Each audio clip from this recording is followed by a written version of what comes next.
distrair, né? De alguma forma, fazem... são importantes, né? Assim como cuidar de planta, cuidar de animal, cuidar da casa também é um negócio legal, né?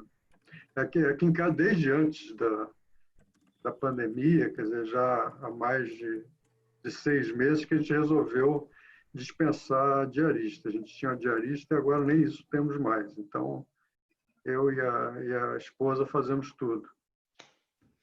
Aí eu tenho ajuda aqui também das meninas. Eu tenho 2 filhas que ainda moram comigo, então a gente tem que rachar aqui. Cada um faz um pouquinho e vamos levando, né? É isso aí. Boa tarde, pessoal.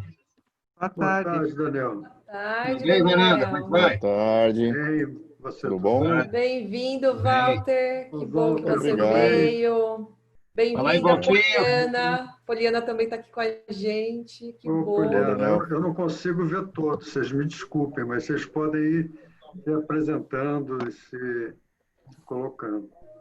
Doutor Sebastião, o terrível. Oi para todos. Fala, Poliana. Oi. Ei, Tião, faz tempo que a gente não se vê, hein? Pois é, Valtinho, é isso aí, né? Mesmo banco, eu acho que faz uns 2 meses que eu não vejo o Tião. Pois é, mas eu vejo, no meu coração eu vejo você todo dia, viu, Valtinho? Tá certo, muito O obrigado. amor é lindo, o amor é lindo. Lindo. Não, essa daí é do Ademar acho que é do Ademar de Barros, se eu não me engano. É na base do nunca te vi, sempre te amei, né? Não, essa daí é do, se eu não me engano, é do Ademar de Barros, aquele governador de São Paulo antigo, né? Sim. Dos tempos do Jurassic Park, né? É isso aí. Como está seu pai? Oh, excelência, o meu pai morreu. Aí ele respondeu: Morreu para você. Morreu para os outros. Ele permanece vivo no meu coração. É. Desculpa, pessoal, eu ter saído de repente, mas é que nesse horário eu ainda tenho gente me procurando. Então, normalmente quando a palestra é às 5 horas, está bem mais calmo, mas agora ainda tem muita gente. Meu celular está todo aqui. Tá aí uma coisa que você falou que me deixou também sem saber qual seria o melhor horário para a gente fazer esse tipo de webinar para vocês. Seria pela manhã, final do dia? Qual tem um horário assim melhor? Eu acho que para mim, né, para a parte de compliance e tal, depois das 5 horas é melhor. Mas eu acho que para o pessoal do operacional não deve ser não, né? Back office e tal, middle, não deve ser bom final da tarde. Porque a gente, enfim, agora a questão de horário fica bem mais flexível. A gente pode fazer a qualquer hora, até de madrugada, se quiser. E é legal. O outro que eu fiz no mês passado, eu fiz às 5, né?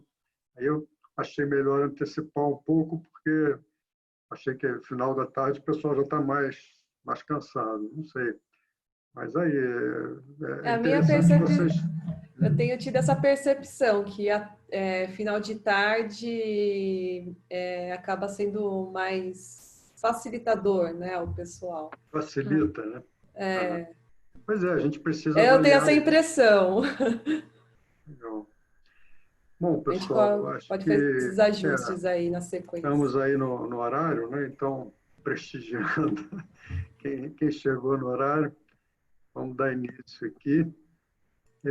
Eu queria primeiro dizer para vocês que essa apresentação foi, na verdade, um apanhado, né, das minhas leituras aí recentes.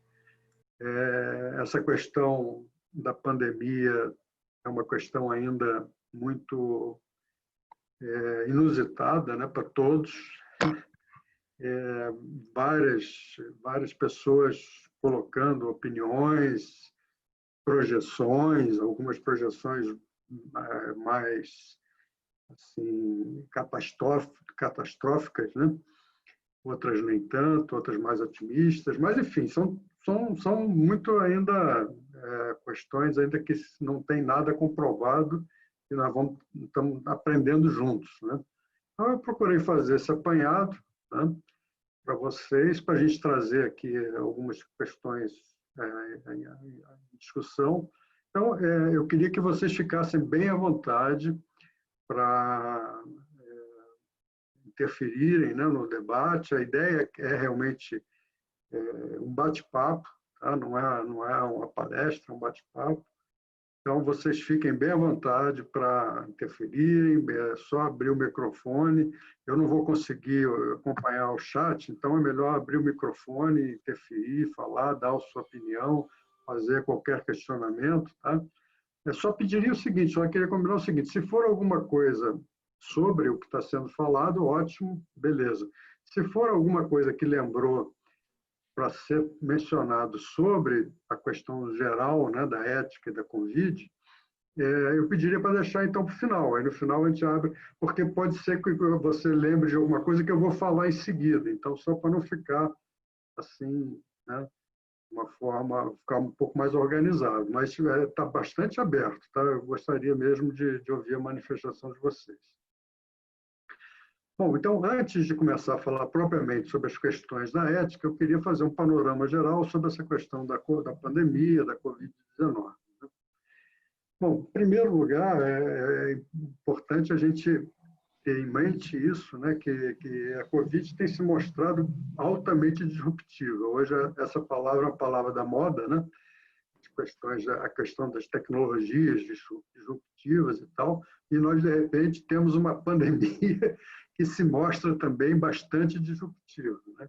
Por quê? Porque ela está mexendo com as rotinas que nós tínhamos, mudando paradigmas, né? Fazendo a gente dar muito valor à ciência, né? E à informação, né? Sobretudo informação realmente científica, ou pelo menos que tenha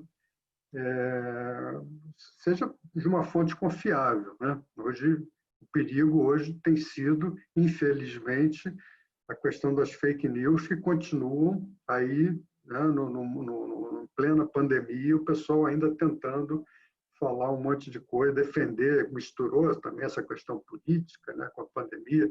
Eu até no início lá da pandemia cheguei a fazer uma postagem dizendo que essa pandemia estava virando um pandemônio. Parece que realmente virou mesmo, né? Mas, então, tomando cuidado com as informações, mas é um momento realmente que a gente valoriza muito a informação, a gente vê a importância, né, de estarmos bem informados, de estarmos acompanhando para e passo aí o que está acontecendo, né, e evitando, evidentemente, essa contaminação de interesses políticos, comerciais, econômicos, né? O pessoal se aproveita, às vezes, para colocar algum tipo de interesse naquele assunto. Certamente, né, em função de ser desse alto grau disruptivo da pandemia, né, os movimentos que nós estamos vendo agora, né, que estão sendo adotados mundialmente, no mundo todo, né, eles vão representar um corte histórico, né? Possivelmente nós vamos dividir aí a nossa sociedade, ou pelo menos o nosso modo de viver em sociedade, né, em antes e depois da Covid, né? Eu acho que isso é uma coisa que é inevitável. Bom, isso porque as relações sociais, sejam individuais, sejam coletivas, né, elas estão sendo, já estão sendo e serão cada vez mais alteradas, adaptadas e tal, né? Então, não apenas em função da evolução natural, porque isso já ocorre normalmente, né? Nós estamos em constante evolução, em costumes de relações e tudo mais, mas principalmente forçada por esses efeitos difusos aí da pandemia, né? E muitas portas que hoje estão se abrindo possivelmente não vão mais se fechar, quer dizer, nós vamos ter que manter determinados comportamentos, determinadas restrições, talvez, né? Como eu falei, estava tentando, né, ler, estudar e pesquisar, e muitos cientistas preveem uma situação de longo prazo, né, que essa crise não vai se esgotar agora, quando nós sairmos aí, vão começar a serem liberadas, né, as medidas de contenção social. Possivelmente você vai ter refluxos disso e tal. Então, até, no mínimo, até você ter uma vacina, né, nós vamos estar com uma situação que vai limitar um pouco a vida, não vai ser mais aquela que nós tínhamos antes, né? E no caso do segmento de câmbio, isso daí é mais ainda impactante, porque, por exemplo, questões de viagens internacionais, deve demorar um pouco a ter uma recuperação, né? As pessoas vão ter medo, alguns países vão certamente também pôr restrições, né? Então, são situações que nós ainda vamos ter que conviver por algum tempo.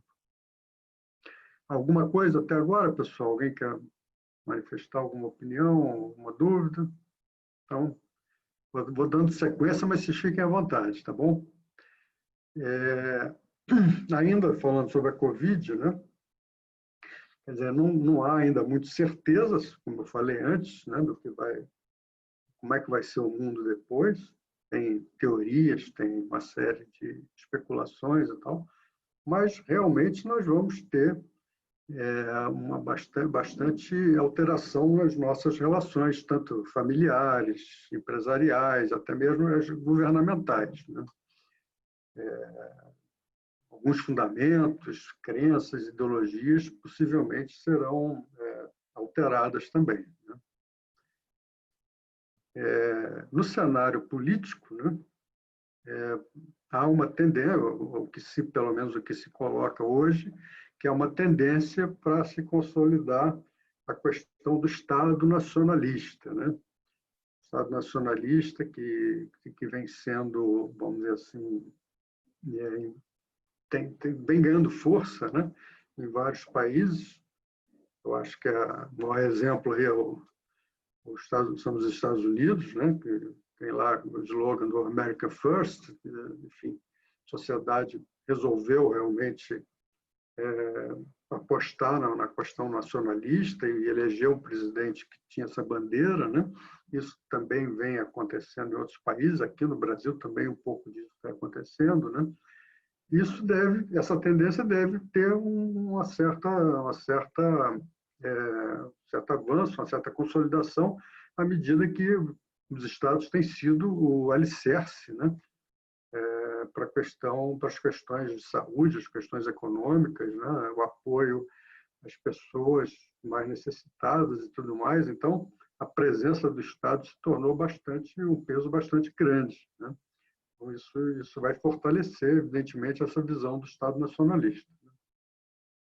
Bom, no caso das empresas, no caso empresarial, né, a ênfase certamente vai continuar sendo cada vez mais em plataformas eletrônicas de negócio, né? Quem já estava adiantado nisso está tendo vantagem hoje, né? Está conseguindo ter uma situação menos crítica, né? Então, isso certamente vai agora, daqui para frente, expandir cada vez mais, né? E no plano familiar, eu acredito que vai haver uma valorização a partir desse momento que estamos juntos em casa, com a família e tal, isso vai começar a ser mais valorizado, né? A presença física, tanto efetiva quanto afetiva, né, no seio das famílias, né? Então, mais certo, como eu já havia também falado, que quando voltarmos ao normal não vai ser mais aquela normalidade que nós tínhamos em janeiro de 2020, no caso brasileiro, né? Foi o último mês normal que nós tivemos aqui no Brasil. Então, nós poderemos sair dessa pandemia mais humanizados e fortalecidos. Há essa expectativa e essa esperança, né? Agora, isso só vai acontecer, né? A gente ouve muito falar, não, nós vamos sair mais fortes e tal. Isso só vai acontecer se, de fato, as nossas escolhas, nossas decisões, nossas soluções forem éticas, né? E não há como o Brasil se tornar um país verdadeiramente desenvolvido, né, com os padrões éticos que nós temos praticado até aqui, né? Então, que fique bem claro, quer dizer, fora isso, só manifestação, pura manifestação, vamos dizer assim, de expectativa, de esperança, né? Mas, como diz o Cortella, né, esperança não pode ser do verbo esperar, tem que ser do verbo esperançar, ou seja, nós não podemos ficar esperando, a gente tem que agir, né? Agir no sentido de criar um ambiente ético mais forte, né? É muito fácil ficar só colocando a culpa nos outros. Bom, e aí entrando agora na questão, as questões mais, de fato, mais éticas, né? A face da pandemia que expõe algumas questões de cunho ético, né? Bom, temos aí o principal dilema ético, talvez, que essa pandemia está expondo, né? É a questão, por exemplo, do acesso aos respiradores nos hospitais. Não só respiradores, mas até mesmo o próprio leito hospitalar, né? Então, na Itália, em outros países, e agora está acontecendo no Brasil, em várias cidades brasileiras, né? Os médicos têm precisado fazer escolhas, né? Muitas vezes, assim, tal escolha de Sofia, né? Escolhas contundentes sobre dar prioridade àquela pessoa que era a primeira da fila ou uma outra pessoa que tem maior probabilidade de sobrevivência, né?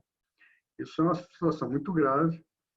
A questão do achatamento da curva foi justamente tentando minimizar, né, esse risco, essas escolhas, essas situações, mas por mais que o achatamento, que tenha, de fato, tenha conseguido achatar a curva, mas já está acontecendo essas situações, né? Hospitais que não têm como receber nenhum paciente, não tem equipamento para tratar o paciente e tal. Então, aí vem essa questão, seria a prioridade pela idade, né? Alguém mais jovem, com mais expectativa de vida, mais anos, teria mais prioridade sobre uma pessoa mais idosa e tal, né? Então, esse é um dilema ético, assim, vamos dizer assim, bastante severo, né? Que envolve a questão da vida, né? Que sempre foi abordado, debatido nos cursos de medicina, mas como exemplos teóricos, né? E agora a pandemia está tornando isso realidade. Eu não quero entrar aqui na questão, porque isso é ética médica, né? E é bastante, vamos dizer assim, eu não conheço a fundo, mas de fato é uma questão que não se tem aí um total alinhamento, ou não há assim uma unanimidade, né? Já ouvi debates que falavam, mas a pessoa mais jovem às vezes vai produzir menos que uma pessoa mais velha, que já tem mais conhecimento, que já tem experiência de vida, não sei o quê. O jovem às vezes não está nem aí, né? Enfim, tem discussões para todo lado e o fato é que é um dilema complicado e que está acontecendo agora na realidade. Outra questão vai envolver, e já está envolvendo aí vários países, e vai começar, possivelmente aqui, espero até que em breve, né? É essa questão de como as pessoas vão retomar a rotina de trabalho, né? Para que a economia possa voltar a funcionar, né? Então, isso também é outra questão de debate. Aqui no Brasil, a coisa ficou ainda pior, né? Porque tem aí viés político, né? Não ficou só uma questão técnica, deveria ser uma questão técnica de debate entre pessoas que estudam, né? A questão de epidemiologistas, enfim, pessoas que têm formação sobre isso, mas o debate foi contaminado também pelo cunho político, né? Agora, o fato é o seguinte, é que o gestor público tem a obrigação de procurar sacrificar o menor número de vidas possível, né?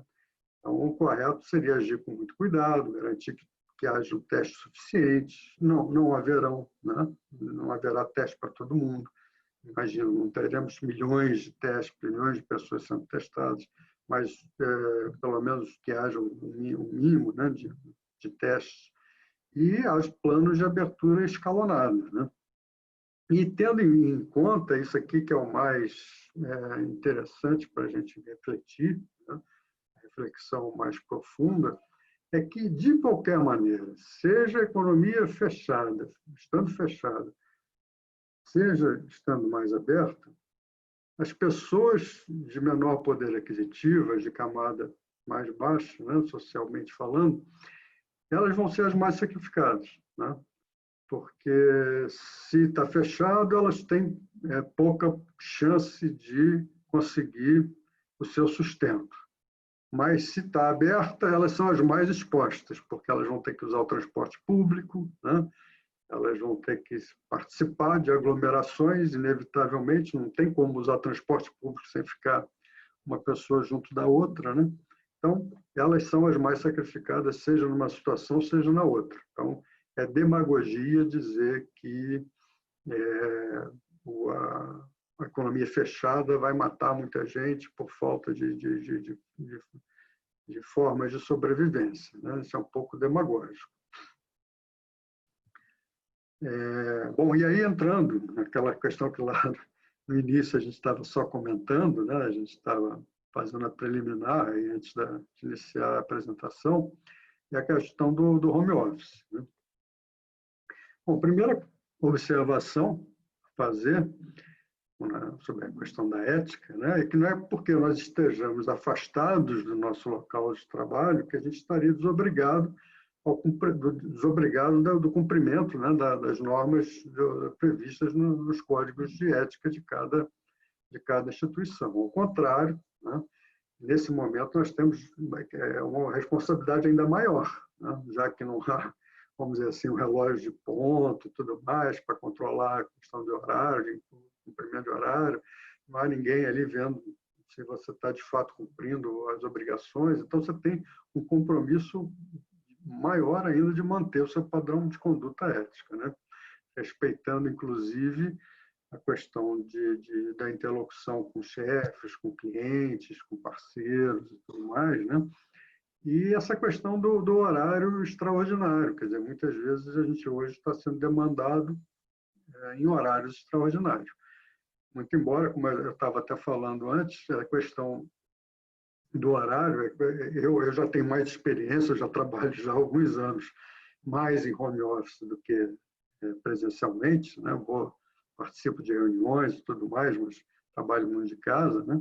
Essa questão do horário, quando você trabalha em casa, ela não é tão rígida quanto quando você está no escritório, né? Eu trabalho em casa, eu gosto, por exemplo, de começar a trabalhar às 6 horas da manhã, que está mais tranquilo, o trabalho rende muito mais. Eu trabalho à noite, eu não rendo muito, entendeu? Mas eu prefiro, então, começar a trabalhar mais cedo. Trabalho fim de semana, feriado, enfim, não tem essa rigidez, né, de horários de trabalho. Outra questão a observar é a questão dos canais de denúncia, né? Nesse momento, eles precisam permanecer abertos, precisa haver um estímulo para que sejam utilizados, caso necessário, né? E reforçar, inclusive, a proteção a denunciantes, né? Por quê? Porque nós tivemos aí um exemplo muito trágico, né, que veio justamente lá do início não era nem pandemia ainda, era uma epidemia, né, lá na China, né, quando o médico chinês que tentou denunciar a presença de um novo vírus, né, que poderia, inclusive, se essa denúncia tivesse sido acolhida e disseminada, fazer com que a própria China se precavesse, se conseguisse controlar melhor o vírus e os outros países a mesma coisa, né? Mas a denúncia dele foi abafada, né? Ele chegou a ser preso por ter feito a denúncia, né? E inclusive, é mais trágico ainda porque ele acabou morrendo contaminado pelo vírus. Mas veja como é que é grave, né, num momento como esse, que a gente está sofrendo uma série de questões novas, né, você não manter aberto o teu canal de denúncia. Além disso, né, o canal de denúncia também poderá representar uma oportunidade para identificar e tratar, né, novos riscos, porque como tudo está sendo novo, né, você tem uma série de questões novas, comportamentos novos, inclusive, inesperados, alguns deles, né? Então, você precisa ter aberto um canal para você conhecer isso e poder tratar, né? E evitar, inclusive, reações tardias que podem prejudicar muito a tua instituição, a tua organização. Algum comentário, pessoal? Vocês estão muito calados. Pô. Então, ou está muito chato, eu não sei, porque eu esperava que pudessem comentar mais. Mas vamos lá, estou seguindo, fiquem bem à vontade de interromper. Aranda, é que a gente está, na verdade, internalizando tudo isso e assim, puxa vida, mas na verdade é muito triste isso tudo, né? Por exemplo, você estava falando do negócio da idade. Eu, você, o Sebastião, o Daniel, aí nós estamos na fila. Se a gente sair para a rua, os caras vai passar o catavéio e vai pegar a gente. Então tem que ficar em casa.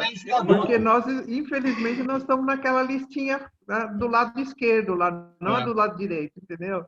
Verdade. Mas você está falando exatamente tudo certinho, é exatamente isso que está acontecendo. E é justamente essa aflição, né? Porque imagina você chegar num hospital com a enfermidade e não ser atendido porque tem uma pessoa mais jovem lá que vai passar na tua frente. É difícil, Mas né? hoje mesmo eu vi no jornal um caso de uma no hospital que ela foi, entre ela e um jovem, eles optaram a colocar o respirador nesse jovem. Então, quando você começou a falar, eu falei, nossa, acabei de ver isso. Então, essa senhora veio a falecer porque ela não pôde usar realmente o respirador, porque ele acabou sendo destinado para alguém que, digamos assim, tenha uma perspectiva de vida maior. Apesar que ele pode morrer muito antes que muitas pessoas mais velhas. A gente nunca sabe, né? Não está marcada a data. Mas os médicos estão fazendo essas escolhas. Quem tiver uma perspectiva maior de vida, se eles tiverem que escolher, eles estão fazendo isso mesmo. Como eu falei, parece que a ética médica recomenda isso, muito embora haja muita contestação entre os próprios médicos, né, sobre essa recomendação. Pois bem, pessoal, então... Aranda? Sim. Vamos lá? Sebastião, eu queria dar Sebastião. uma opinião a respeito disso, né? Primeiro que decisão entre se sobrevive o primeiro da fila ou o mais velho ou menos ou mais jovem, né? É uma discussão que pode ficar muito acalorada de repente e pega lá nas raízes profundas da ética e principalmente da filosofia, né? Por exemplo, o médico ou um profissional de saúde ter que decidir entre quem vai e quem fica ali a meio passo, ou se nem tanto, da eutanásia, né? Nós estaríamos num degrauzinho quase chegando na eutanásia, o que é uma coisa altamente discutível, né? E isso tem peso principalmente na decisão entre usar respirador ou não usar respirador. E aí eu quero só dar uma desviadinha pequenininha, mas volto logo, porque eu não quero entrar nesse tema, nem quero que você deixe entrar por esse tema, mas em Manaus, por exemplo, foram gastos 700 milhões de reais para construir um estádio para a Copa e não tem respiradores para a população. Não teve, né? Morre muita gente lá, porque por falta de condições de saúde. Vamos voltar para aquela questão, porque senão vai para a política e fica muito ruim, né? Mas foram mandados, foram comprados e mandados, né? Essa questão de morre quem a gente tem que decidir quem é que tem direito à vida ou que tem direito à felicidade, né? Ela tá com raízes lá em alguns filósofos, John Stuart Mill, aquele pessoal lá que trabalhou com utilitarismo ou universalismo, né? o utilitarismo é exatamente isso que parece que está sendo praticado aí e que me parece que o Dória é um tremendo de um defensor do utilitarismo, né? É uma ética utilitária, né? Então, o que interessa é a felicidade global. Se vai sacrificar alguns em favor dessa felicidade global, vai passar e daqui a pouco ninguém vai mais lembrar desses que foram sacrificados, né? É um assunto Mas gostoso. só Eu, para aproveitar, particularmente, gosto demais desse assunto, né? É muito bom. só para aproveitar essa tua questão, essa lembrança em relação aos estádios, mas sem querer, evidentemente, entrar no aspecto político, mas lembrando a ironia do destino, né? Você vê hoje, vários desses estádios estão sendo utilizados para montagem de hospitais, né? De hospitais de campanha, né? E possivelmente o futebol será uma das atividades que mais vai demorar a voltar, né? Pelo fato de exigir a concentração de muitas pessoas no mesmo local, né? Então, é uma das atividades que certamente terá aí um impacto enorme, esses altos salários, né, de jogadores e tudo mais. Isso aí, certamente, eu acho que acabou. No próximo, no nosso próximo epílogo, aí, os próximos capítulos, né, possivelmente nós não veremos tanto futebol como nós vimos antes. Então, são as ironias. É interessante que o coronavírus está mostrando muita coisa errada, né, que vinha sendo feita, muita prioridade invertida, né, que está sendo evidenciada aí por essa pandemia. Bom, falamos... Oi? Ângelo falando, se me permite, posso... Pois não. Completar.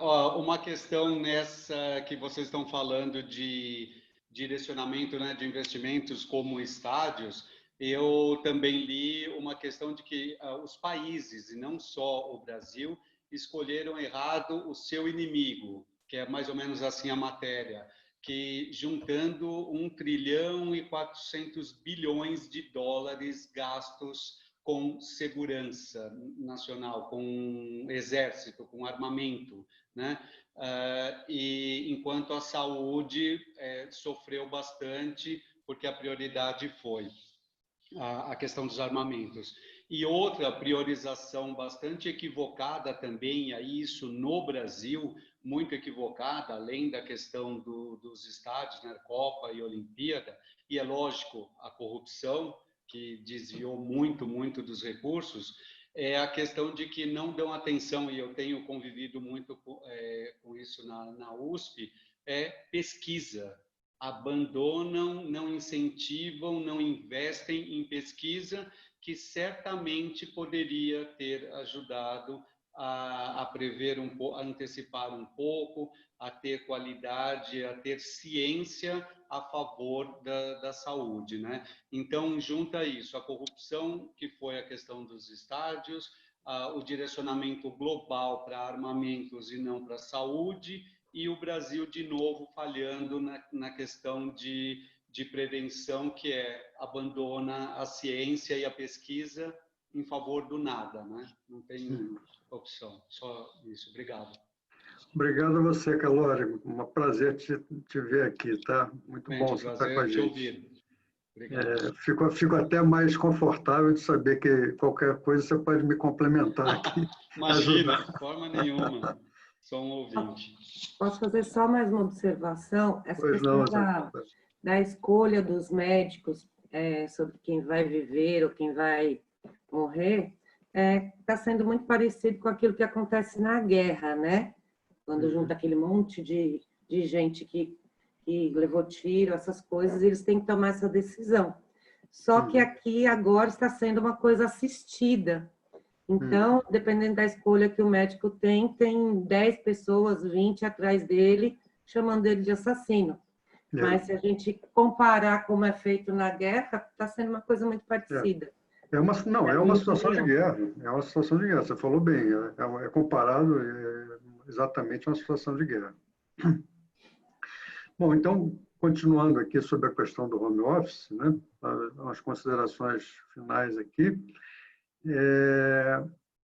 o home office também tem uma questão que certamente vai precisar ser melhor assimilada, porque ele pode provocar muita insegurança também, né, para a pessoa que está trabalhando, que nunca trabalhou de home office, né?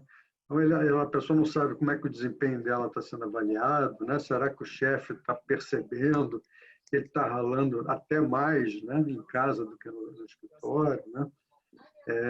Como que esse trabalho, né, vai permitir que ele possa crescer na carreira ou ele vai ficar esquecido e tal. Então, são questões que certamente também estão mexendo com a cabeça das pessoas, né? O fato é que esse medo, né, de que o nosso trabalho possa não ser percebido, né, ou a incompetência mesmo que a gente tenha, né, não conseguiu ainda desenvolver uma boa competência para estabelecer limites, né, de horários, separar a vida profissional e pessoal, né, vão fazendo que a gente fique mais estressado, né, e ainda tem mais essa questão das horas extras, mas como eu falei aqui, a questão das horas extras são ser melhor contextualizadas, né? Muita gente acha, porque eu trabalhei até às 8, eu fiz hora extra. Não quer dizer que você fez hora extra, porque muitas vezes você também teve outros momentos do dia que você dedicou para outra coisa, né?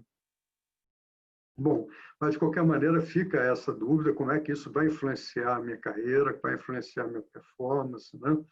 E nós não temos ainda métricas de avaliação, né? As empresas não estavam preparadas para isso, elas vão ter que desenvolver métricas para avaliação, né? Como é que a pessoa também, a habilidade, vai depender um pouco da habilidade da pessoa de lidar, né, com colegas e chefes à distância. Algumas pessoas já têm mais habilidade que outras, né? Muito embora isso também já ocorra na vida presencial, né? Tem aquelas pessoas que têm mais habilidade e outras menos, né? Mas, de qualquer maneira, é um dado novo, né? Agora, é interessante que nós estamos todos, né? É interessante ter essa dimensão que estamos todos participando de um grande experimento, né? Porque não houve uma preparação para isso. Nós estamos sendo cobaias quase, né? E esse experimento ainda está bastante desgovernado, porque não há regras, não há disciplina, não há treinamento, né? Então, possivelmente, se isso vier a se tornar uma prática mais utilizada, as empresas vão desenvolver treinamentos, vão desenvolver uma série de um regramento específico para isso, né? Bom, e a outra última observação sobre o home office também é a questão do assédio moral, né? Não é porque a gente esteja em home office que possa abrir brecha, né, para o assédio moral. O assédio moral continua sendo uma questão bastante recriminada, que precisa ser tratada. Então, se houver caso, ele precisa ser relatado através dos canais competentes para que possa ser tratado. Lógico, observar tudo isso que eu tenho dito sempre sobre assédio moral, né, que é uma questão que tem que ser uma prática reincidente, né? Não é um caso isolado, né? Enfim, tem algumas caracterizações que, embora ainda não tenha, como também já falei antes em determinadas palestras ou cursos, que ainda não há um regramento legal, né, sobre o assédio moral. Existe até um projeto de lei que parece, se não me engano, foi aprovado na Câmara, mas ainda não foi aprovado no Senado, mas ele observa mais ou menos essa definição, que já é uma jurisprudência, né, sobre a questão do assédio moral.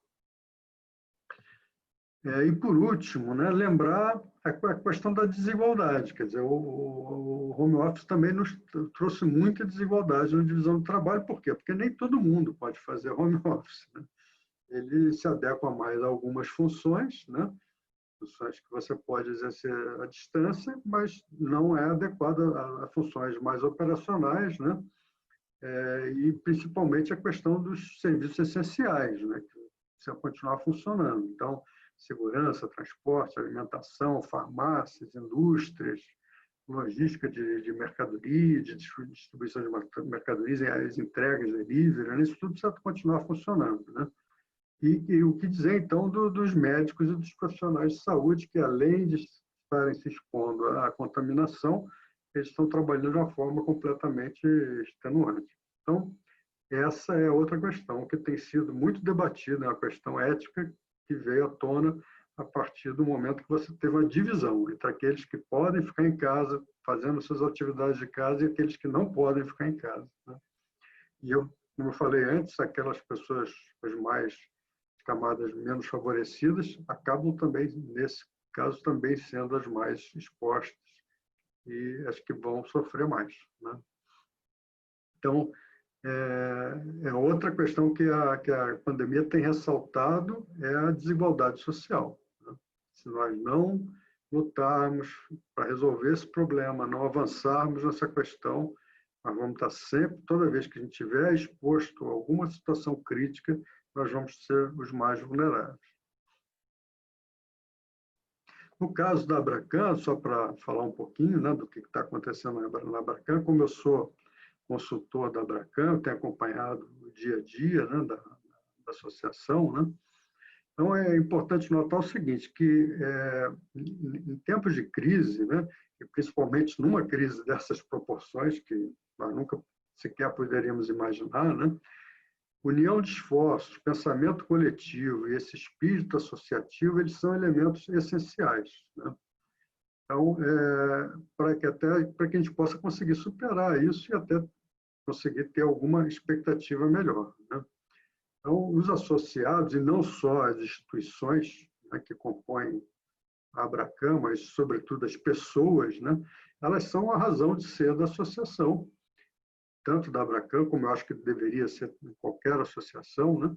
E, nesse momento, a gente precisa, de fato, dessa união e participação de todos. É muito importante. Mesmo em home office, a Abracan vem trabalhando a todo vapor, né?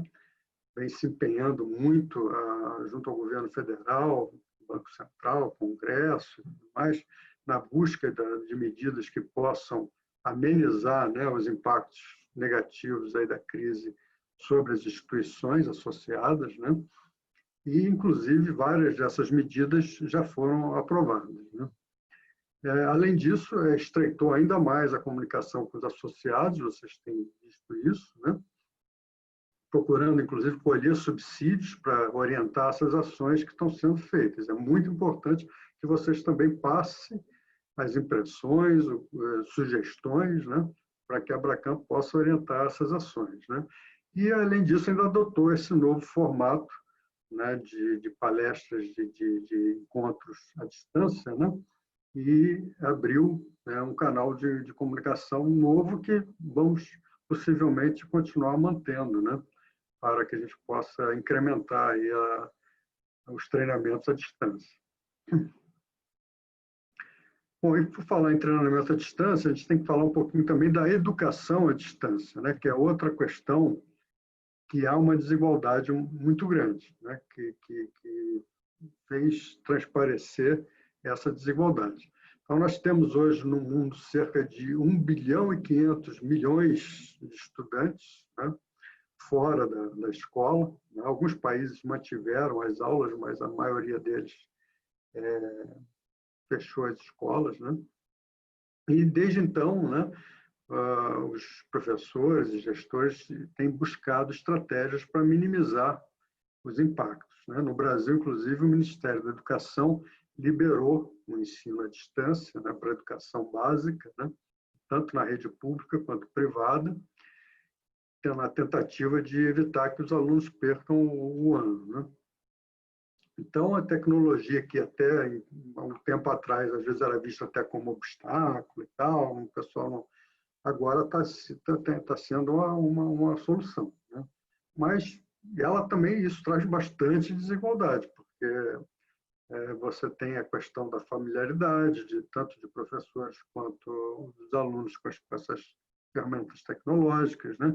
Você tem a questão do nível socioeconômico das famílias, o acesso à internet, o acesso ao equipamento, né? Tem até a própria diferença significativa de conectividade, né? Tanto entre regiões quanto a questão do meio urbano e o meio rural, né? Então, isso vai fazer com que forme-se um gap educacional esse ano, né? Alguns alunos vão ter conseguido acompanhar, outros não. Então, é um desafio como resolver esse problema desse gap, né? Como tentar, o mais possível, igualar, né, esses alunos, tentar nivelar esses alunos. Certamente, as instituições de ensino, os professores estão preocupados e devem estar desenvolvendo, mas nós certamente não vamos conseguir resolver isso de uma maneira ideal, né? Nós vamos ter esse gap. E a outra questão também, que é muito importante notar, é o seguinte: não é possível que o ensino, nesse nível, pelo menos, a educação básica, possa continuar sendo feito à distância por muito tempo, né? A presença do aluno na escola é importantíssima, né? O contato com o professor, o contato com os colegas, né? É importantíssimo para o desenvolvimento da criança, né?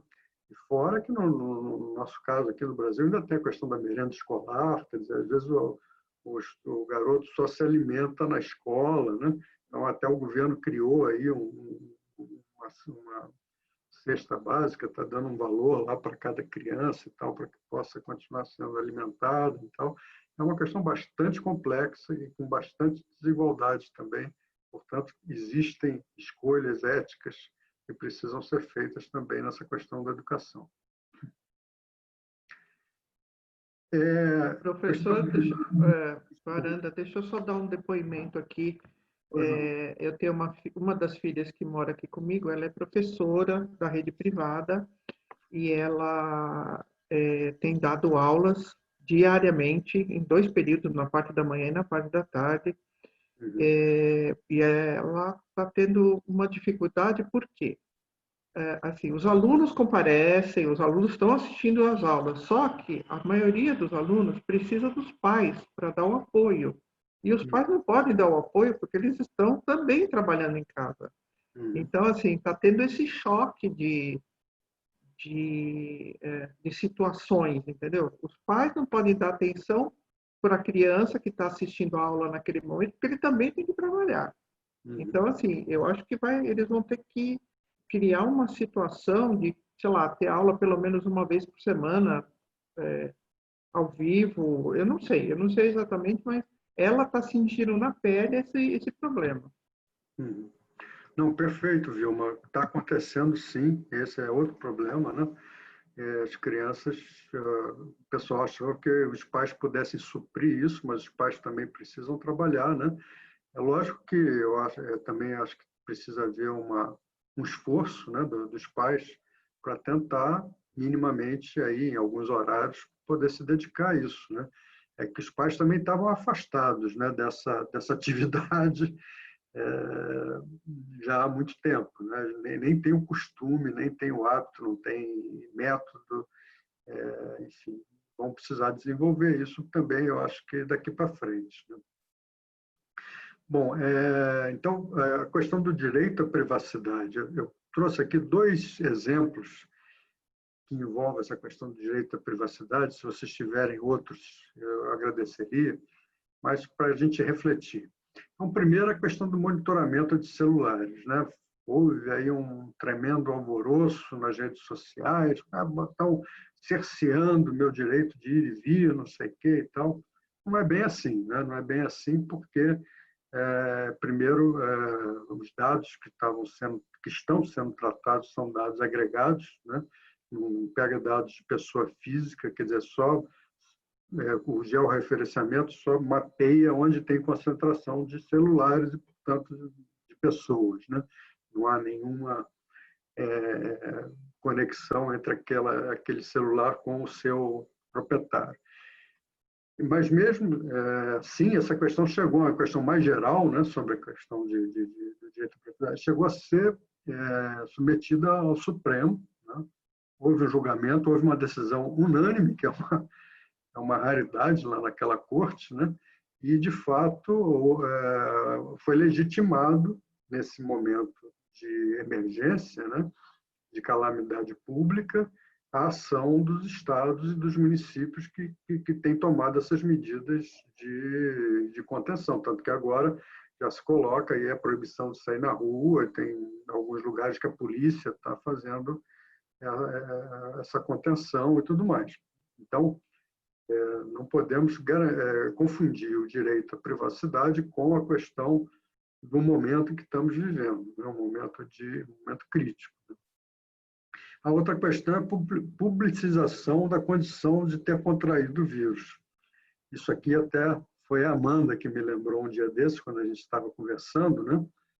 Ela me fez essa pergunta, né? Se seria ético que uma pessoa que se sabe contaminada pelo vírus esconder essa condição, né? Não foi isso, Amanda? Sim, entrei naquela questão que eu moro em condomínio, né? E então pensei assim, me colocando no lugar de outros. Como tem aqui a questão diária da faxina, da área dos house, né? Então, se na minha família, por exemplo, alguém estivesse com o Covid em situação de recuperação, eu acharia, assim, no mínimo plausível e de bom senso eu colocar um aviso ali na minha porta, né, para que essas pessoas da equipe de limpeza tenham um cuidado redobrado, né, que estamos em recuperação do Covid. Por favor, tenha cuidado, né? Se afaste, alguma coisa nesse sentido, né? Exatamente. Eu acho que mas não são todos que têm esse tipo de pensamento, e, inclusive, eles omitem, né? Então, eu penso assim no bem, fazer a minha parte, mas por um bem coletivo, né? Pensando no próximo. Tem pessoas que estão se resguardando com o direito à intimidade, né, que de fato é assegurado, né? Então a pessoa não é obrigada, não pode ser obrigada, mas eticamente ela deveria sim se mostrar. Eu também, como você, faria a mesma coisa. Se houver uma contaminação minha, da minha esposa aqui, nós vamos colocar um aviso na porta para as pessoas terem cuidado, não se aproximarem e tal. Eu acho que a gente tem agora o compromisso com a coletividade, não só com a individualidade. Exato. Alguém lembra de mais alguma outra questão que envolva esse direito à privacidade? Que queira colocar aqui? Boa tarde. Dá para ouvir? Dá para ouvir. É a Poliana, tudo bem? Oi, Poliana, tudo bom? Tudo. Eu tive algumas quedas aqui, eu fui pôr a chupeta da bebê, voltei, enfim. Para quem não sabe, eu tô com um bebê pequeno, então pois é. Tá meio correria. Mas tá tudo bem? Tá tudo bem, graças a Deus. Agora tá aqui do lado, tá dormindo.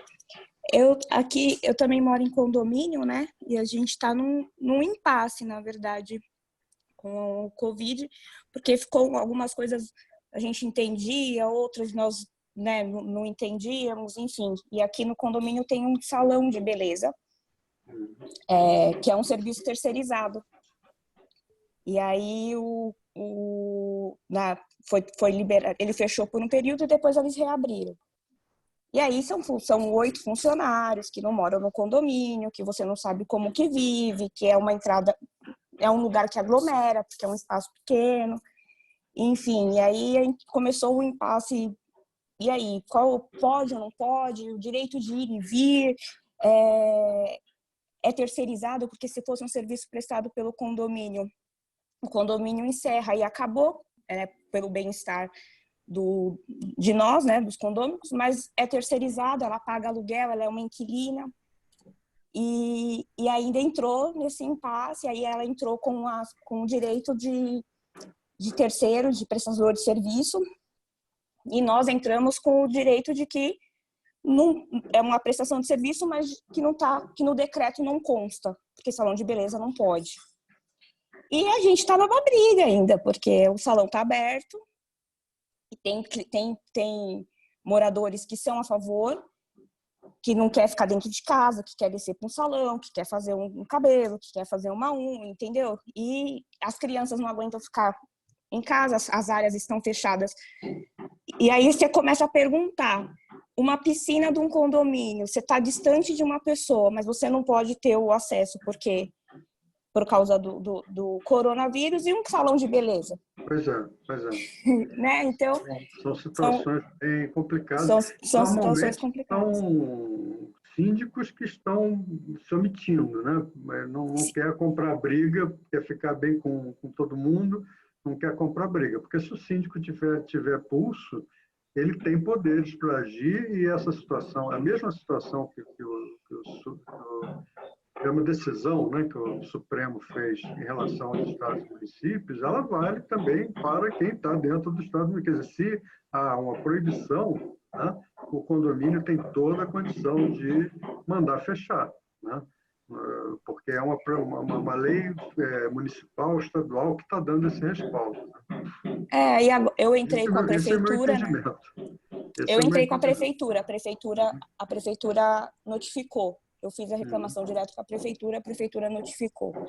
E agora o condomínio vai entrar extrajudicial, mas ela é uma inquilina normal. Então você não tem como barrar, você não pode proibir ela de entrar. Ela está entrando e abrindo o salão todos os dias, entendeu? E os funcionários também.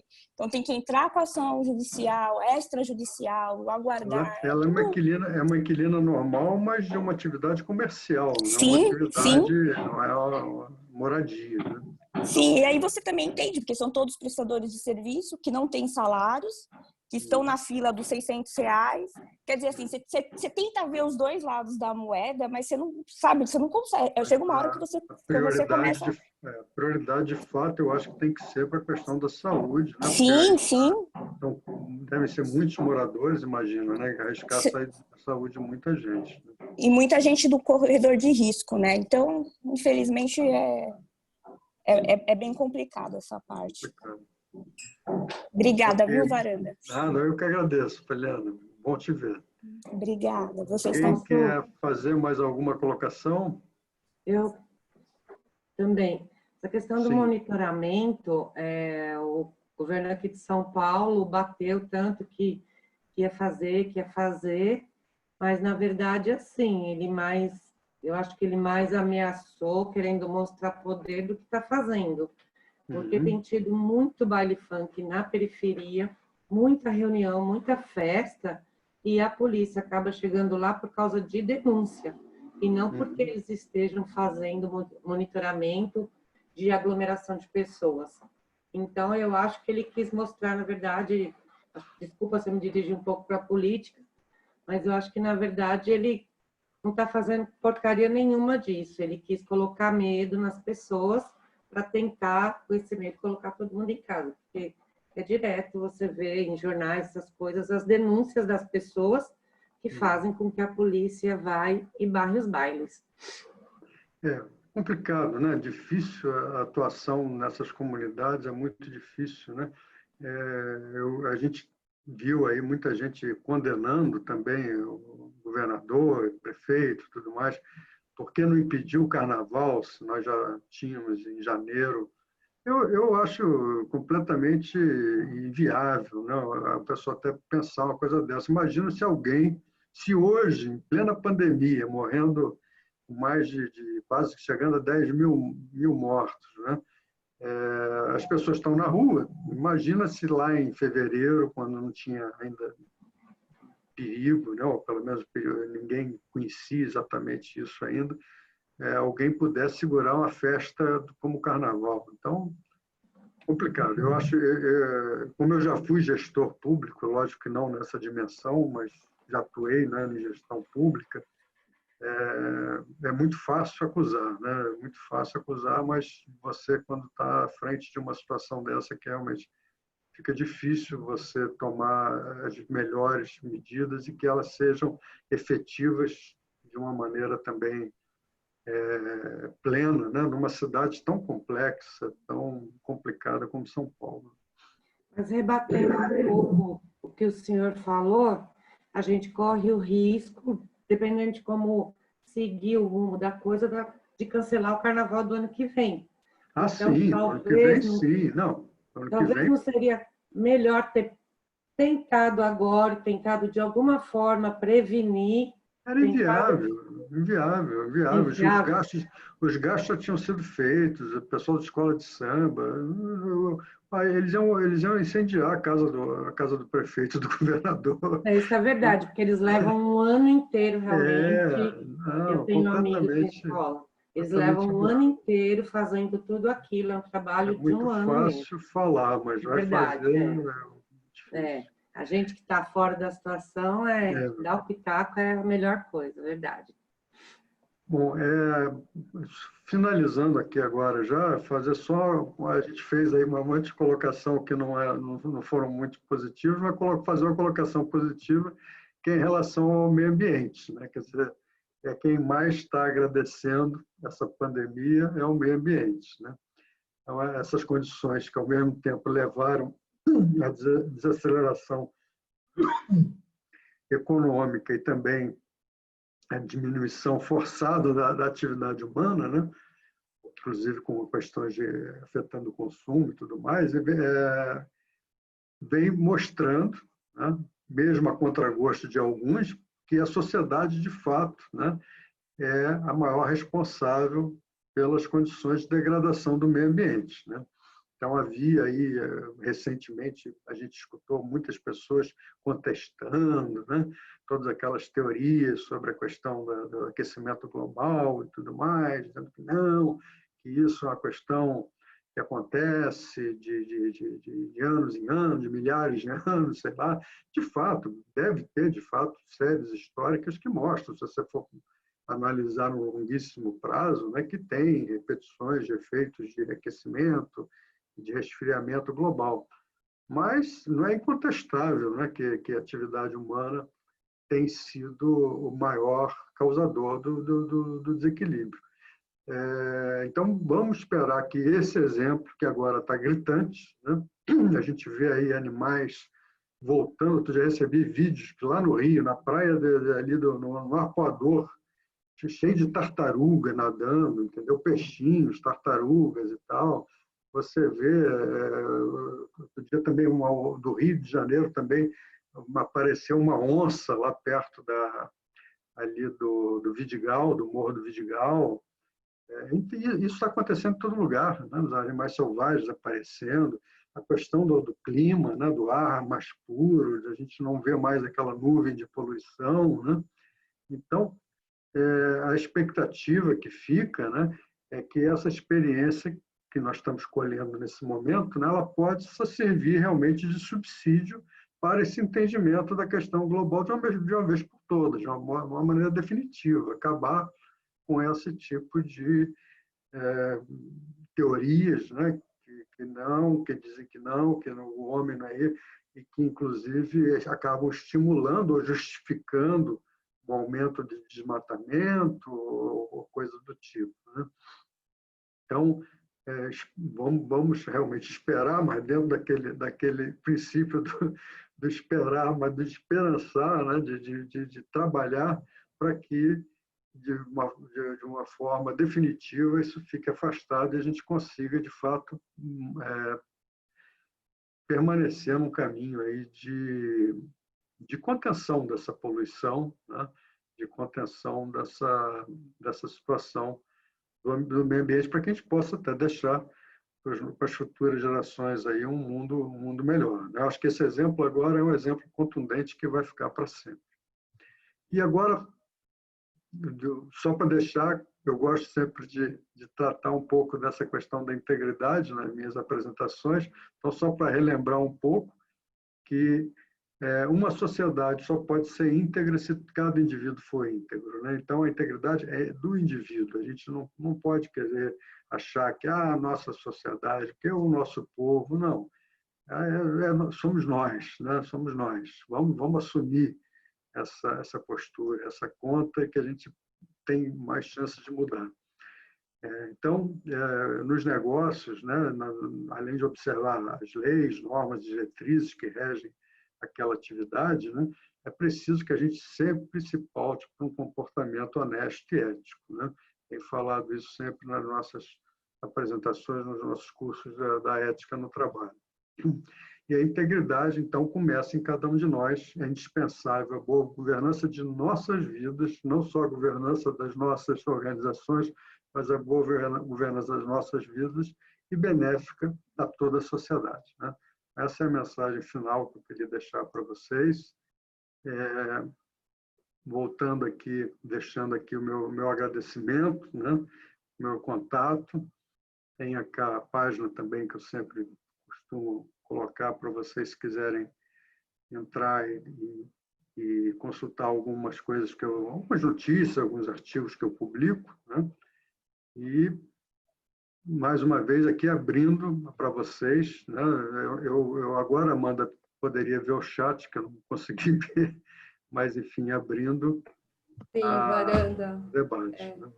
Temos algumas mensagens aqui e eu queria até aproveitar para avisar o pessoal, não sei se todos notaram, mas eu deixei disponível a apresentação do Varanda aqui no chat para que vocês possam fazer o download, tá bom? Então, quem tiver interesse pode já pegar aqui no próprio chat a apresentação de hoje. Ok, Amanda, eu estou dando uma olhadinha aqui. Agora que eu estou conseguindo ver um panorama mais geral aqui, agradecer a presença aí de vocês, meu amigo Clóvis aí, sempre prestigiando, né, Clóvis, a ética. João Alberto, foi um prazer te ver aqui, João. João não, José, desculpa. Zé Alberto Cunha Couto, grande amigo, né? Muito bom tê-los todos aqui. Deixa eu ver aqui se tem alguma pergunta que ficou para trás. A Gisele comentou sobre a dificuldade que ela está passando com os filhos, né, os dois pequenos, né, que requer muita atenção com os estudos. Imagino mesmo, Gisele, que não está sendo fácil, né? É uma situação complicada essa, né? Eu já passei dessa fase, então já ficou até um pouco distante, né? Mas imagino que esteja sendo bastante difícil, né? A única, vamos dizer assim, coisa boa é que quando marido e mulher tem com quem dividir, né? Então, mas deve estar sendo bastante difícil mesmo. Aqui o Paulo Pérez mencionou que ele é síndico do condomínio, né? E tem uma regra para quem tenha suspeito ou confirme caso de Covid-19 para avisar. Muito bem, Paulo, acho que é isso aí. Acho que essa é a melhor postura mesmo. Mas, como eu falei, como existe o direito à intimidade, né, proteção à intimidade, a pessoa pode até se recusar, mas eu acho que o condomínio tem que procurar, de fato, tomar essa providência. O Rafael aqui elogiando, excelente e importante conversa. Obrigado, Rafael. Eu que agradeço. Você... não, tudo bem. Já inclusive deve ter saído, porque pediu desculpa por sair mais cedo. Bom, é isso, né? Eu tenho que fazer mais alguma indagação ou alguma colocação? Eu gostaria, Varanda. Pois não, Clóvis. Enfim, voltando um pouquinho mais para a abordagem ampla do assunto ética, né? E nesse período de pandemia, eu fiz aqui algumas anotações, muito importante, inclusive, parabéns outra vez. Enfim, o seu trabalho frente a questões éticas e, no geral, sempre motivo de orgulho para nós que ouvimos e aprendemos e, merecidamente, os parabéns sempre. Um trabalho, de fato, que deveria ser muito bem reconhecido e, inclusive, uma das anotações foi justamente essa. Deveríamos ter, digamos assim, fazendo uma alusão, uma pessoa do Varanda em várias camadas da sociedade, em vários segmentos, na questão política, na questão do segmento produtivo da economia, na célula menor da sociedade, que é a família, né? Numa célula um pouco menor, porém de grande importância, que é o nosso local de trabalho, né? A empresa onde atuamos. Todos nós devemos ter um Varanda, por assim dizer, ou pessoas com consciência ética. E nessa linha de... Eu só te interrompendo, acho que não precisa ter um Varanda, mas se cada um de nós, né, fizermos a nossa parte. Isso daí, infelizmente, não vai ser uma pessoa que vai resolver, mas eu acho que esse trabalho que todos nós temos feito, vocês têm feito dentro da Treviso, cada um dentro da sua instituição, né, eu acho que você sabe disso, que eu tenho bastante expectativa positiva que ele possa, de fato, contaminar aí toda a sociedade. Né? E temos que perseguir, como você falou, integridade, né? Todos se esforçando pela integridade, por ser íntegro. Mas isso varia de indivíduo para indivíduo. Mas, assim, por questões de sobrevivência, nessa questão da ética toda que nós abordamos em um cenário de pandemia, a questão de sobrevivência, sabe, sentimentos tais como amor, né, amor de pai para filho, de filho para pai, familiar, amor de marido para mulher, questões humanitárias. Como decidir isso e onde colocar a ética, né, neste momento? No momento em que o indivíduo tem, ao levar, por assim dizer, eu tenho uma mãe de 85 anos aproximadamente, se ela vier a ser acometida por algum mal e eu tiver que levá-la ao hospital, ainda que seja por contaminação pelo vírus, o novo vírus aí do corona, seria terrível dizer que, olha, volte para casa com a sua mãe porque nós vamos dar preferência para esse jovem de 22 anos. Eu não vou colocar a ética nesse momento em prática. Eu, Clóvis, com o desenvolvimento que eu tenho, usando, obviamente, como uma questão para reflexão aqui, muito provavelmente a minha natureza humana de sobrevivência e de sobrevivência dos meus entes queridos não vão lembrar de ética. Né? Então, saindo um pouquinho, aí eu me dirijo a você com uma pergunta, e a todos, naturalmente, embora não deseje aqui, enfim, me estender ou tornar uma discussão infindável. Mas ouvir a sua opinião me favorece, me ajuda bastante. Na sua opinião, saindo um pouquinho dessas questões filosóficas ou de discussões acadêmicas e indo para a vida prática, né, aonde está a ética neste momento? Ou nesses momentos? Né? Onde é a ética na realidade e não, como falei, na questão de análise, de reflexão filosófica ou acadêmica, não, ou melhor até dizendo, não onde ela deveria estar, porque eu acho, e você talvez vá concordar comigo, que a ética deveria estar sempre presente. Né? Mas, portanto, a minha pergunta não é onde ela deve estar, porque eu entendo que ela deve estar presente em todas as situações, por mais críticas ou atenuantes que sejam.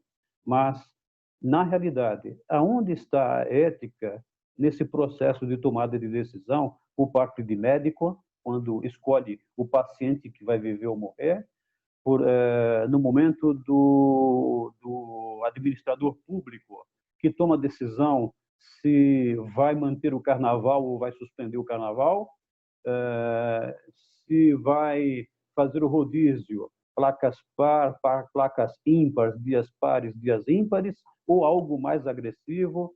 Onde está a ética? Você acredita que ela seja lembrada, como eu provavelmente esqueceria dela diante de uma situação real em que alguém me dissesse: o seu filho não vai sobreviver porque eu vou ter que atender aquele outro? Meu amigo, você fez uma pergunta bastante complexa, né, que tem, inclusive, várias nuances, né? Mas eu diria, primeiro, a pergunta quando você faz onde está a ética, primeiro, eu acho que ela está nas nossas escolhas, né? A ética deve pautar nossas escolhas. Então, a partir das nossas escolhas, nós vamos ser ou não ser éticos, né? Não dá para separar a ética da filosofia, infelizmente, porque foi a filosofia que começou a discutir a questão da ética, né? Então, a gente precisa se ater aos princípios que a gente tem. Mas eu creio mesmo na questão da escolha, né? Tenho sempre colocado isso. Se você coloca aquele princípio, né, que a gente também sempre preconiza de não fazer ao outro aquilo que você não queria que te fizesse, né? A outra questão médica é uma questão bem mais complicada, né? Nós mencionamos aqui, foi lembrado pela Isabel, né, pela Vilma, a questão da situação que nós estamos enfrentando, a situação de guerra, né? Eu não compactuo muito com essa questão de ética de segmentos profissionais, entendeu? A ética do médico, a ética do professor, para mim é uma ética única, né? E, Perfeito. portanto, eu também não sou favorável a essa ética médica que recomenda esse critério, né? De privilegiar os mais jovens. Eu não sou favorável a isso. Eu acho que caberia a consciência do médico, analisando aquele momento, os pacientes que ele tem ali e tal. Ele vai ter que fazer uma escolha. Infelizmente, essa situação é inevitável, né? Eu acho que você deu o seu exemplo, eu acho que nós, né, ainda temos condição de pegar uma pessoa que esteja com doente, seja com a Covid ou com outra doença, nesse momento qualquer doença pode ser um problema, né? Falta do leito hospitalar, a gente ainda tem condição de ir para outros hospitais, enfim, a gente está vendo muita gente que não tem essa condição, né? Que chega ali na porta do hospital e ali fica, porque nem tem condição de procurar um atendimento particular ou no hospital da rede privada. Mas, enfim, eu acho que precisa, de fato, que cada médico tenha a sua consciência tranquila e não é pela essa ética médica. Às vezes ele pode ver uma situação de mais chance, né, num paciente mais idoso do que num paciente mais novo. Aí ele vai ter que ter os parâmetros dele para julgar a chance de cada paciente, de ver quem tem maior expectativa de sobreviver. Agora, é muito complicado. É uma situação que eu diria talvez até que, se a gente colocar aqui vários especialistas e vários filósofos discutindo, é capaz de ter discussão aí para um dia inteiro. Sem dúvida. Sem chegar a uma boa conclusão, né? Uhum. Tá ok, obrigado. Eu te respondi bem, se ficou alguma coisa que você ainda... Não, sim, para mim tá claro. Ou seja, eu queria ter a oportunidade de refletir, né, sobre questões que pelo nosso ritmo de vida, enfim, são deixadas numa gavetinha um pouco distante, né, do nosso dia a dia, da nossa semana a semana, como essas, inclusive, que a própria Covid-19 nos traz agora, inclusive essa própria palestra que já é desenhada, voltada para um cenário próprio, né, da pandemia. Então, sempre me incomodou questões, a construção do indivíduo humano, né, para habilitá-lo à tomada de decisão, né? Ou seja, as competências, né, as habilidades que cada indivíduo desenvolve ao longo da sua trajetória para que o mundo seja mais melhor, humano, né? E questões isoladas, como no segmento médico, em qualquer outro segmento, enfim, da economia, há que se tomar sempre decisão. A gente toma decisão o tempo todo e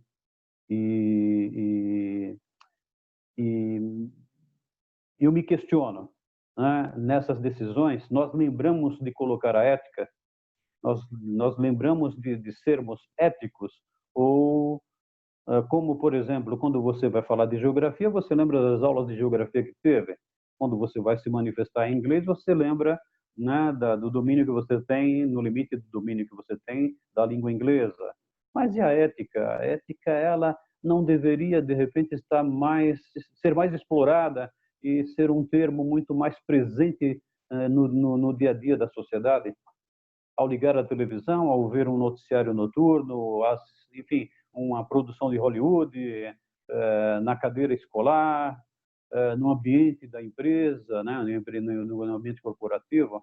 Isso que, ao longo da sua fala, eu fui construindo aquilo que eu te perguntei. Então, portanto, está respondido, ou seja, é algo que se pratica todos os dias e que o indivíduo vai construindo um pouco a cada dia. Sim, mas tem uma coisa que eu me lembrei que eu não te respondi, que foi sobre essa questão da posição do gestor público, né? Quando você falou da questão do rodízio e uma série de coisas. Só para a minha visão, Clóvis, é que os gestores públicos, especialmente aqui em São Paulo, que é onde a gente pode analisar melhor, né, que é o nosso dia a dia, eles estão se conduzindo de uma maneira pautada por preservar a questão da saúde, né? Aqui em São Paulo tem prevalecido as orientações dos profissionais de saúde, né? E o governo, tanto o governador como o prefeito, isso é outra coisa interessante que está acontecendo, é que você vê que tem uma articulação perfeita entre o governador e o prefeito, eles falam juntos e tudo mais, a equipe também municipal, estadual também está bem articulada, né? E eles estão se pautando por essa questão de saúde. Tudo que está sendo feito, ou que está se tentando até fazer, porque você viu, teve aquele negócio de interromper vias e não deu certo, né? Até piorou a situação, mas estão tentando fazer medidas para conter as pessoas em casa, né?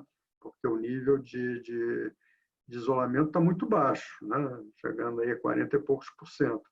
Então, eu acho que eles estão tomando atitudes éticas, sim. Ética no sentido de preservar, para não acontecer essas escolhas de Sofia. Quer dizer, tudo que está sendo feito é para que não aconteça isso, para você dar uma suavidade de tal maneira que os casos vão chegando e vão conseguindo ser atendidos, né? Esse seria o mundo ideal, não acontecesse esse tipo de coisa.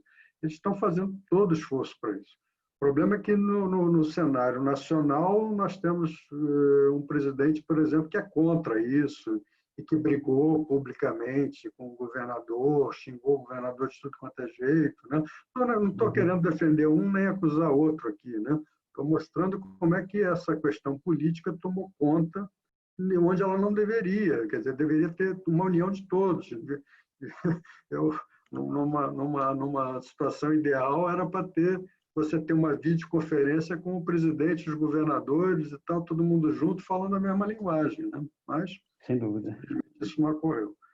Mas eu não vejo assim que eles estejam... Errar estão errando, né? Eu já apontei esse erro aí de fechamento de vias. Vai acontecer medidas erradas e aí volta-se atrás e tal, ninguém vai conseguir acertar. Mas eu acho que o fato de estarem orientando pela questão de saúde, para mim, é o ponto principal e o ponto que eu diria assim, mais ético, né? Eles não estão se contaminando com essa questão da economia, muito embora é uma questão importante, a gente sabe que vai ter um problema sério, mas a preocupação para o número 1 agora é a questão da saúde, né? Perfeito. Ok, obrigado. Esse ponto que você tocou aí da gestão da saúde é uma coisa interessante. Você vê o que o pessoal está fazendo. Não tem ética nenhuma para comprar equipamento, né? Pagando os absurdos por aí, e a ética foi por lixo. Ali, pouco estão se preocupando com a população.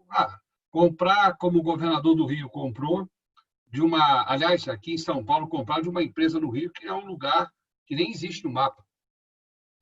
Essa ética é que me deixa chateado hoje em dia, porque por mais que você veja, para mim, no meu conceito, essa pandemia, é como se fosse o dilúvio. Só que não veio água. Veio um negocinho que faz um estrago muito maior que a água. Essa, sem dúvida, Daniel, seria uma atitude muito antiética. Agora, eu tenho procurado não dar crédito a essas notícias que têm chegado via rede social. Tem muita... Não, mas essa não é via rede social, não. Essa é via lá o pessoal que eu tenho amigos que trabalham na saúde do Rio. Não, tá bom. Eu sou do Rio, esse eu posso falar tranquilo. Não, tudo bem. Eu estou criticando você. Eu estou falando o seguinte, a minha atitude, que eu considero ética, né, é não dar crédito à boataria, né? Tem muita fake news e tudo mais. Agora, se de fato está acontecendo, e deve estar sim acontecendo situações de compra de equipamentos por valores exorbitantes, ou até mesmo de fornecedores não confiáveis, né? Agora também tem a questão do desespero, né? Saiu todo mundo querendo comprar equipamento, o mesmo tipo de equipamento ao mesmo tempo, no mundo todo, não é só no Brasil, né? Então, esse mercado está um problema seríssimo. O ministro anterior da Saúde, que falava mais, né, que dava mais entrevistas, ele batia muito nessa tecla, né? A dificuldade que estava sendo comprar esses equipamentos, né? Então, eu procuro assim, não julgar ninguém, entendeu? Eu acho que a pior coisa é você julgar sem saber. Você vê que até na justiça, né, para julgar alguém, tem um tribunal, tem um advogado de defesa, um advogado de acusação, tem que ter prova, né? E hoje em dia o pessoal julga assim numa facilidade imensa. Eu acho isso aí... É a facilidade da internet, né? Pois é. É a facilidade da internet. Você acaba perdendo o controle, né? Todo mundo começa a jogar boato e ele vira um fato. Né? Vira um fato. Ele vira um fato, né? Esse é o grande problema. O que antes era uma fofoca que ficava assim entre um grupo de 6 pessoas, hoje fica num grupo de 6 milhões. Né? Mas valeu, muito bom aí, hein? Valeu mesmo. Obrigado, Léo. Um abraço. Muito obrigado, abração. Mais alguma colocação? Alguém quer fazer mais algum questionamento? Eu agradeço muito, muito mesmo a participação de vocês. Se vocês depois lembrarem de mais alguma coisa, podem mandar a contribuição, que a gente está aprendendo juntos, né? Como eu falei, todo mundo está, nesse momento, aprendendo e com lições, às vezes, muito duras, infelizmente, mas vamos superar, e acho bacana essa união de todos para a gente conseguir sair dessa e de uma maneira que possa termos esperança no futuro, né? Aranda, fazer uma sugestão aqui para o pessoal. Sim, por favor. A gente tem feito grupos de WhatsApp, por que não fazer um grupo de Zoom de palestras interessantes? O que você acha? Eu acho ótimo, sim, acho ótimo. Podemos até ter isso de uma forma, até como eu falei antes, né? Vamos tentar pegar essas experiências positivas e planejar elas para o futuro, né? Eu acho que a gente pode ter grupos temáticos, né, para de vez em quando estarmos debatendo esses assuntos, sim. Aí fica aí a sugestão. Amanda, fica a sugestão. Varanda. Pois não, adorei a sugestão. Um prazer estar aqui contigo. Eu queria só me apresentar para as pessoas, porque eu sou novo aqui no grupo. Sim. E eu tenho uma vida dedicada muito à economia mista, tanto aqui no Brasil quanto no exterior. E os últimos 5 anos eu tenho dedicado ao tema de governança corporativa, daí a aproximação nossa, embora tenhamos pessoas comuns. E a observação que o Clóvis fez, eu acho ela muito, muito séria para toda a comunidade. E você trabalha muito com esse tema da ética, e na sua palestra já estava explícito que a ética é cada um de nós que nas opções das escolhas que nós fazemos no dia a dia, né? E nas organizações, eu reputo a governança corporativa como um antídoto ou uma forma de você fazer valer a transparência das decisões corporativas através de decisões colegiadas, né? E não obstante, a empresa pode ter um belíssimo código de conduta ou código de ética, mas eu creio que as decisões colegiadas e transparentes que o sistema de governança corporativa aporta às organizações evita que decisões não éticas ou pouco éticas possam ocorrer, talvez igual aí que o Daniel tenha citado nessa compra de equipamentos, né? Então, só deixar essa contribuição e adorei a sua apresentação, agradeço aí a Abracan e o que a Vilma sugeriu aí, eu fico à disposição para qualquer tema, mas governança corporativa, para mim, como sou mineiro, é uma cachaçinha que eu gosto de tomá-la com regularidade. Tá? Ok, muito obrigado, Ademir. Seja muito bem-vindo aí, viu? Tenho certeza obrigado, que vai, gente. Obrigado pela oportunidade. Então, Amanda, passo a você a palavra. Obrigada, Varanda. Gostaria de aproveitar, além de agradecer a presença de todos que estiveram aqui conosco, lembrar que amanhã nós teremos aqui um time de 4 gigantes, né? Entrará esse webinar das 11 ao meio-dia com o tema Possibilidades de consolidação do mercado de câmbio por meio de fusões, aquisições ou acordos comerciais. Nesse time está integrado o Dr. Edson Roberto Batista de Oliveira, o Dr. Acácio Vieira Filho, o Dr. Marco Antônio da Silva Bueno, da OMB, e também o Dr. Leonardo Felipe Arneiro, que é do Banco Fator. Então, fica o convite a todos, as inscrições estão abertas no site da Abracan. Quando você entra lá no nossa homepage, tem o ícone de cursos, basta fazer a sua inscrição lá e vocês receberão os dados do Zoom por e-mail.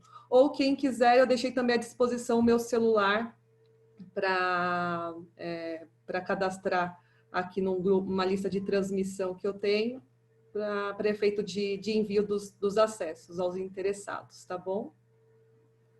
Ok, Amanda, é isso, obrigado. Muito obrigada, gente. Obrigado a vocês, um abraço a todos, hein? Foi um prazer. Obrigada, pessoal. Um ótimo finalzinho de tarde aí para todos e até amanhã. Obrigada, até amanhã, Mariana. abraço para todos. Tchau, tchau. Obrigada. Boa tarde, obrigado. Um abraço. Obrigada, até mais.